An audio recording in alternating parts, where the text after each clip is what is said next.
அம்மா எந்த திட்டம் உங்களுக்கு அதிக பயன் அளிச்சுது?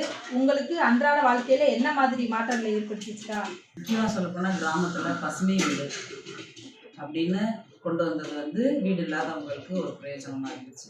ஏன்னா கொஞ்சம் அமௌண்ட் கூட கொடுக்கும்போது கொஞ்சம் ஈஸியாக இருந்துச்சு. அம்மா உணவகம், அம்மா குடிநீர், அம்மா சிமின், அம்மா மருத்துவம் போன்ற திட்டங்கள் உங்கள் குடும்பத்துக்கு கடினமான காலத்தில் எவ்வாறு உதவிச்சு? எங்கள் குடும்பத்துக்கு அப்படிங்கிறத விட ஒரு போகக்கூடாத ஒரு இடத்துக்கு போயிட்டாங்க, ஒரு அவசரத்துக்கு பசி அப்படிங்கும்போது தண்ணிங்கிறது கம்மியான விலைக்கு இருந்துச்சு, சாப்பாடும் ஒரு கம்மியாக கிடைக்கும்போது அவங்களுக்கு கொஞ்சம் பிரயோஜனமாக இருந்துச்சு. நம்மை போன்ற மக்களை பற்றி அம்மா உண்மையாக கவலைப்பட்டாரா?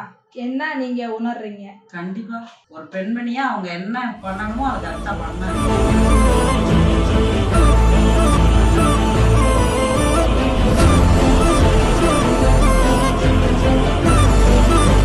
எனக்கு பின்னாலும் இன்னும் எத்தனை நூற்றாண்டுகள் வந்தாலும் அனைத்து இந்திய அண்ணா திராவிட